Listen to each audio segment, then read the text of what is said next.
Letter 1. To Mrs. Seville, England. St. Petersburg, December 11th, 17. You will rejoice to hear that no disaster has accompanied the commencement of an enterprise which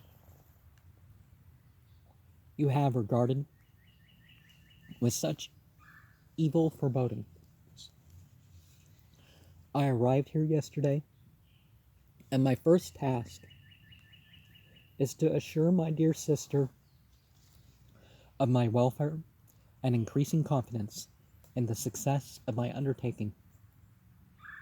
I am already far north of London, and as I walk in the streets of Petersburg, I feel a cold northern breeze play upon my cheeks, which braces my nerves and fills me with delight.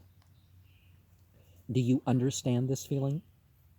This breeze, which has traveled from the regions towards which I am advancing, gives me a foretaste of those icy climes. Inspired by this wind of promise, my daydreams become more fervent and vivid. I try in vain to be persuaded that the pole is the seat of frost and desolation. If it ever presents itself to my imagination as the region of beauty and delight, there, Margaret, the sun is forever visible, its broad disk just skirting the horizon and diffusing a perpetual splendor there. For, with your leave, my sister, I will put some trust in preceding navigators. There snow and frost are banished, and sailing over a calm sea, we may be wafted to a land surpassing in wonders and in beauty every region hitherto discovered on the habitable globe. Its productions and features may be without example, as the phenomena of the heavenly bodies undoubtedly are in those undiscovered solitudes. What may not be expected in a country of eternal light, I may there discover the wondrous power which attracts the needle, and may regulate 1,000 celestial observations that require only this voyage to render their seeming eccentricities constant forever. I shall satiate my ardent curiosity with the sight of a part of the world never before visited, and may tread a land never before imprinted by the foot of man.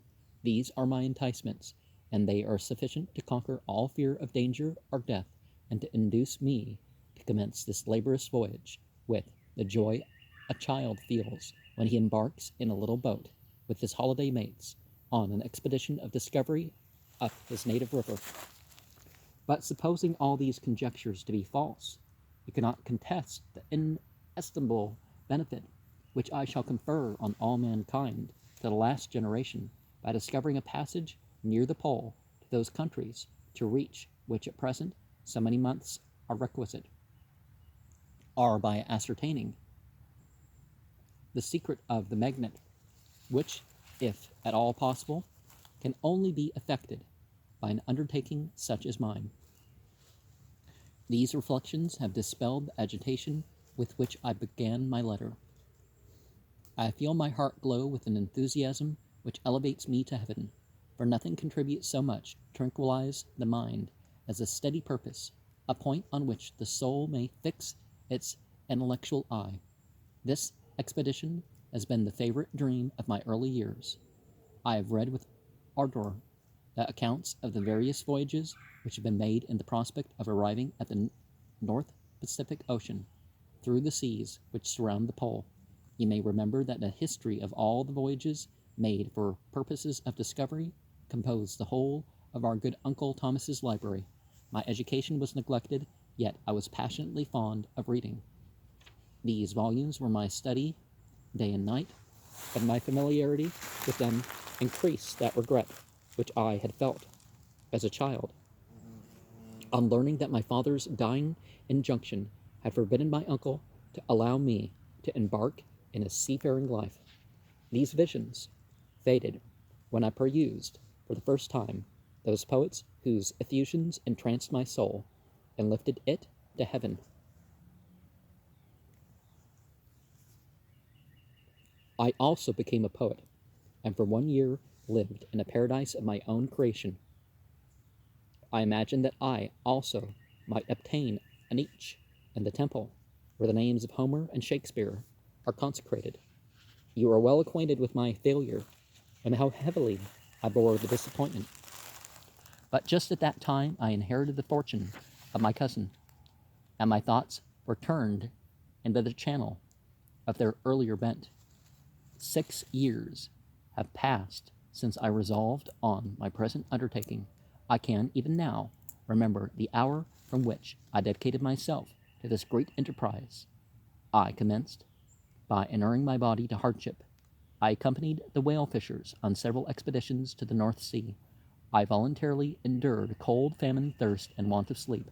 I often worked harder than the common sailors during the day and devoted my nights to the study of mathematics, the theory of medicine, and those branches of physical science from which a naval adventurer might derive the greatest practical advantage. Twice I actually hired myself as an undermate in a Greenland whaler and acquitted myself to admiration.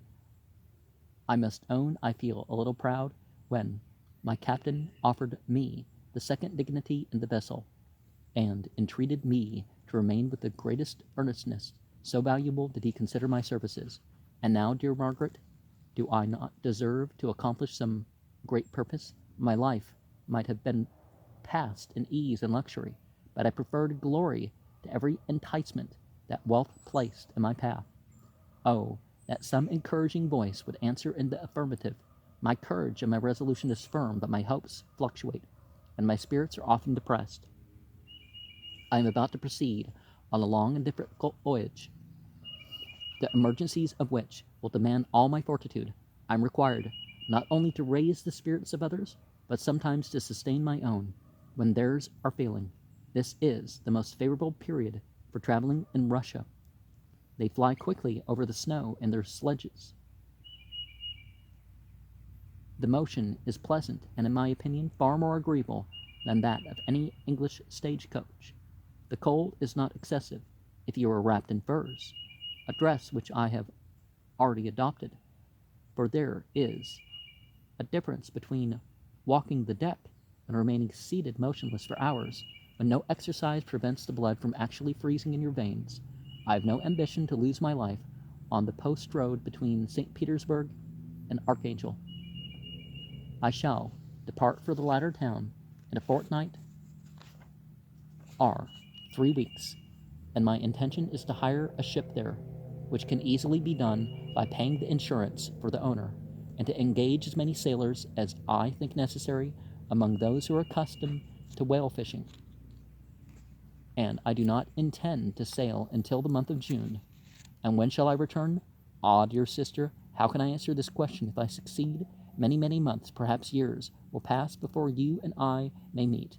If I fail, you will see me again soon, or never. Farewell, my dear, excellent Margaret. Heaven shower down blessings upon you, and save me that I may again and again testify my gratitude for all your love and kindness. Your affectionate brother, R. Walton. And it's important that art, poetry, or whatever isn't just mere entertainment, but it does something to you, provokes you intellectually, spiritually, whatever. And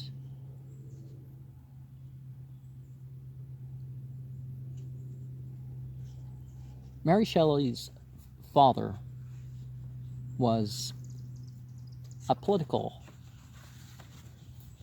philosopher, right? Which is different than somebody who's just like, well, I'm trying to live my party line, right? And then they tell you on nowadays the TV what the party line is. And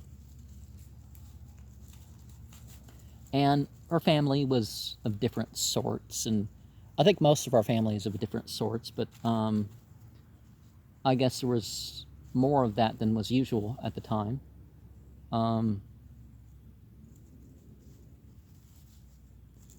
You know, different, different relationships producing the children in the household and that sort of thing was the main thing. People who died from fever and that sort of thing.